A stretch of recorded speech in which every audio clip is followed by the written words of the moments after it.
Istri beliau Khadijah wafat. Di masa hidup beliau seluruh putra-putrinya wafat kecuali Fatimah. Al-Qasim wafat di masa hidup beliau. Abdullah wafat di masa hidup beliau. Ibrahim wafat di masa hidup beliau. Ummu Kulthum wafat di masa hidup beliau. Ruqayyah wafat di masa hidup beliau. Zainab wafat di masa hidup beliau. Tetapi Rasulullah sallallahu alaihi wasallam selalu bersabar di dalam menghadapi ujian. Itu adalah contoh kita, Nabi kita.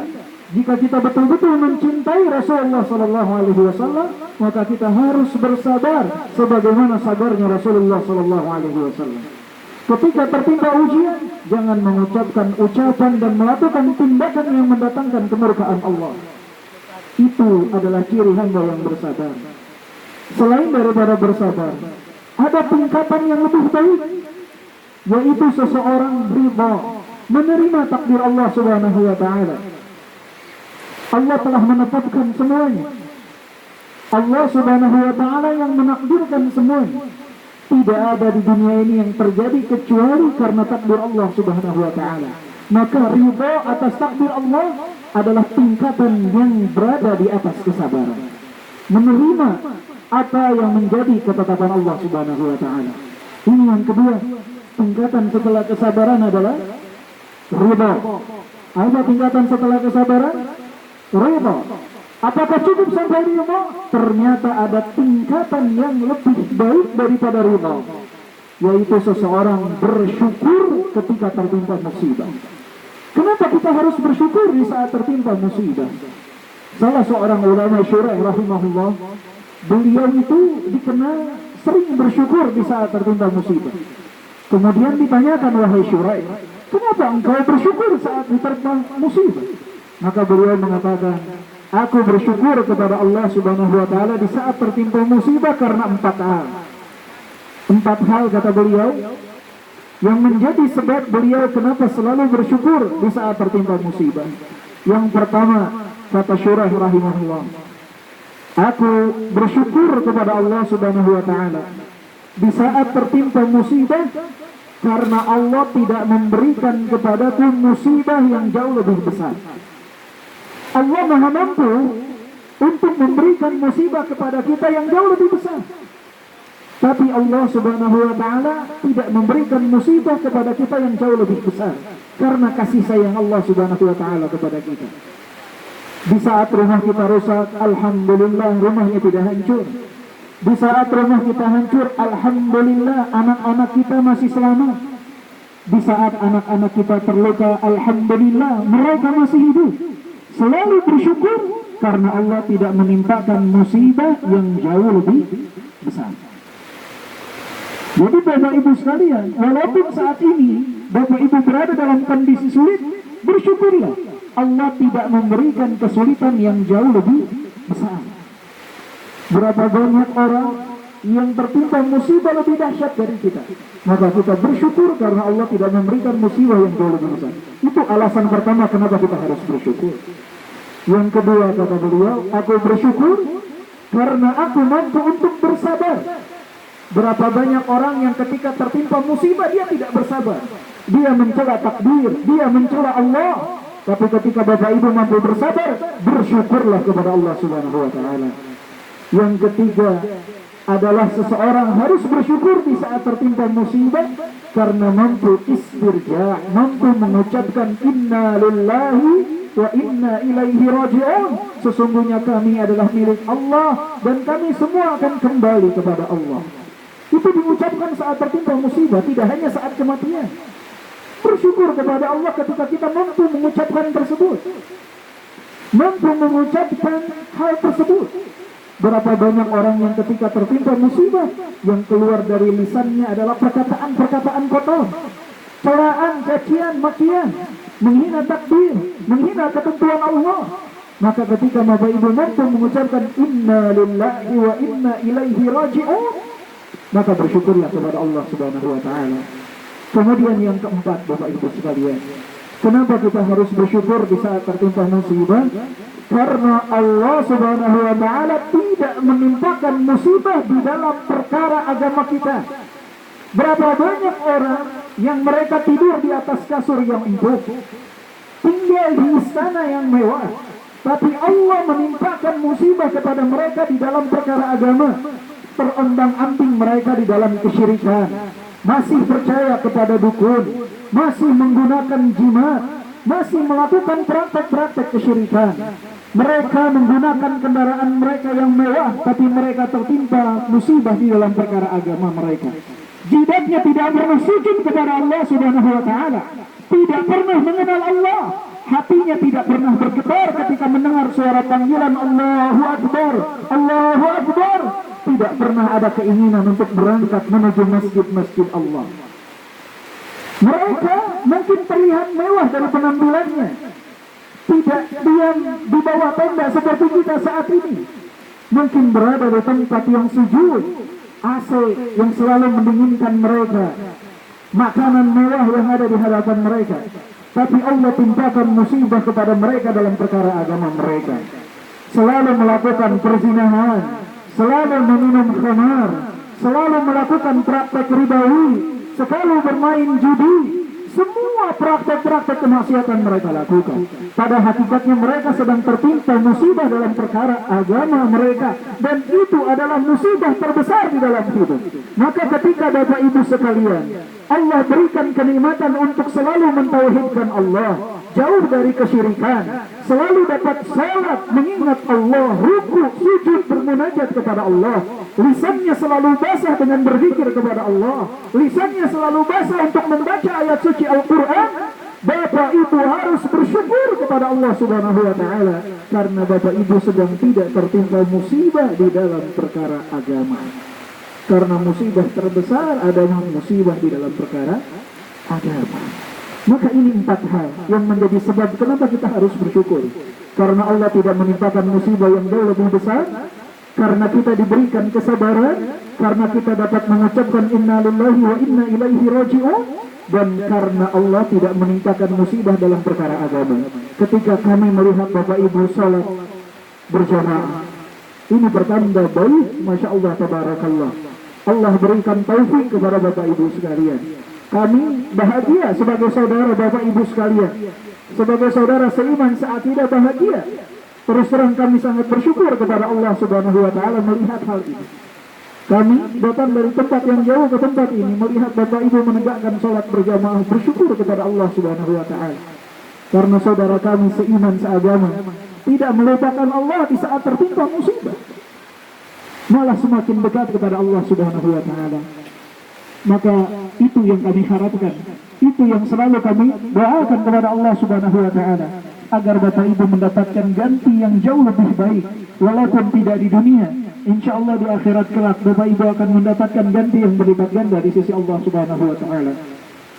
Kemudian Bapak Ibu yang dimuliakan oleh Allah Subhanahu wa Ta'ala, kami sebagai saudara seiman, saudara seagama, ingin sedikit memberikan nasihat untuk kita semua, untuk kami dan untuk Bapak Ibu sekalian.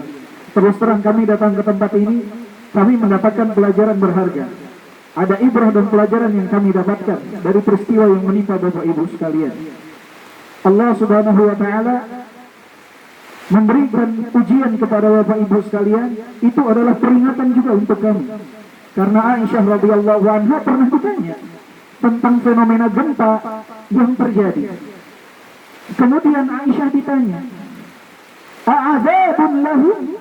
Apakah gempa ini adalah azab untuk mereka, wahai Aisyah? Kata Aisyah radhiyallahu anha, "Bal mau'izatun wa rahmatun wa barakatun lil mu'minin wa 'adzabun wa nakalun wa sakhtun 'alal kafirin." Gempa itu, kata Aisyah, adalah peringatan, rahmat Allah, keberkahan Allah bagi orang-orang yang beriman, dan merupakan azab Allah, hukuman Allah dan kemurkaan Allah atas orang-orang yang kufur. Maka kita sebagai orang-orang yang beriman mendapatkan ujian ini peringatan dari Allah Subhanahu wa Ta'ala. Mungkin saya, Bapak Ibu sekalian, di masa lalu sebelum terjadinya gempa pernah melakukan kesalahan demi kesalahan dalam hidup.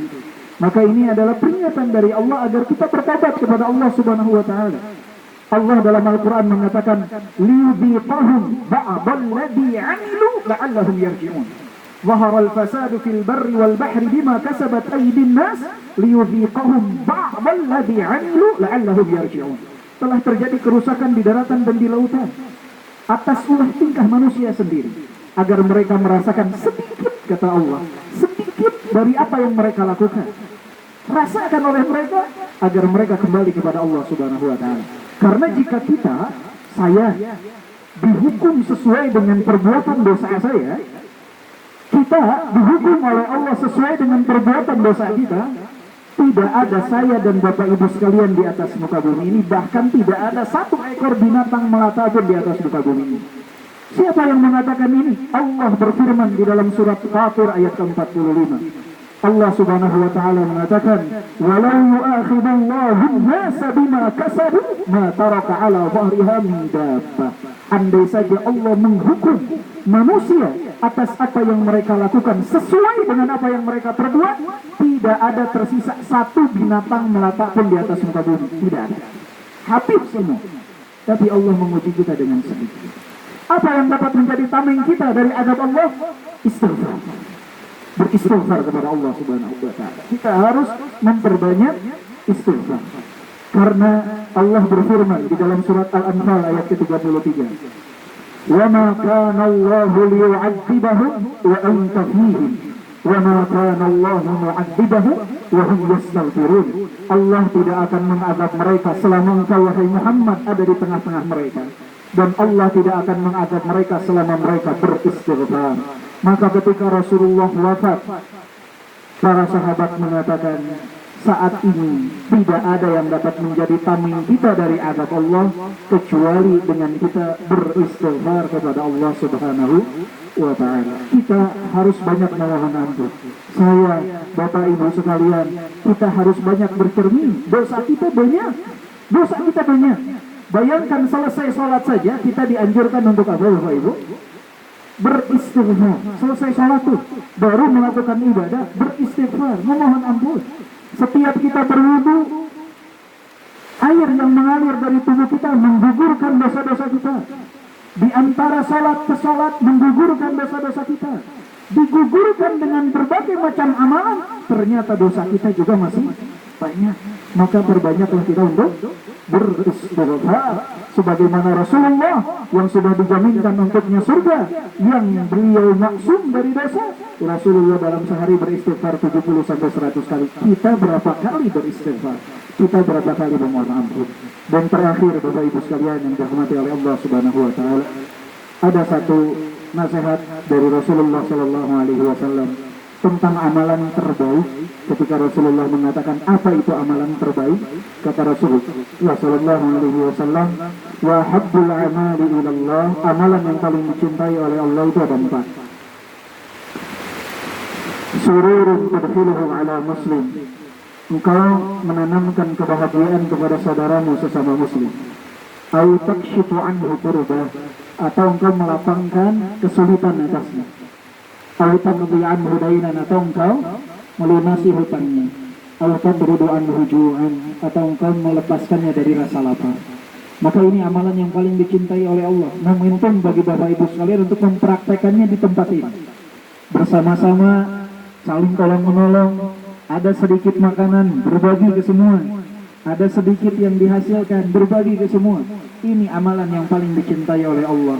Dan Rasulullah mengatakan, wa ahabbun nas ilallah anfa'uhum linnas. Manusia yang paling dicintai oleh Allah adalah yang paling bermanfaat untuk manusia yang lain. Maka ketika Bapak Ibu berkumpul di tempat ini, berusahalah untuk jadi orang yang paling bermanfaat. Bapak Ibu, yang ibu-ibu bisa masak, coba masak, bantu tetangga-tetangganya. Yang ada bayi kerepotan untuk mengurus anaknya yang kecil, tetangganya bantu untuk mengurus anak yang kecil tersebut karena ibunya sibuk menyusui bayi misalkan. Bapak-bapaknya bisa membawa barang-barang yang berat, bantu. Yang paling Allah cintai adalah yang paling bermanfaat untuk manusia yang lain. Kami di tempat ini, di hadapan tempat ini, sekali lagi kami mengucapkan terima kasih banyak Bapak Ibu, jazakumullahu khairan. Tadi terakhir lagi nih, amanah untuk kami dan Bapak Ibu sekalian, tolong jaga tauhid. Esakan Allah Subhanahu wa taala, karena itu yang jadi penyelamat kita dari azab Allah. Jangan terjerumus kepada kesyirikan sekecil apapun itu. Jangan pergi ke yang namanya dukun.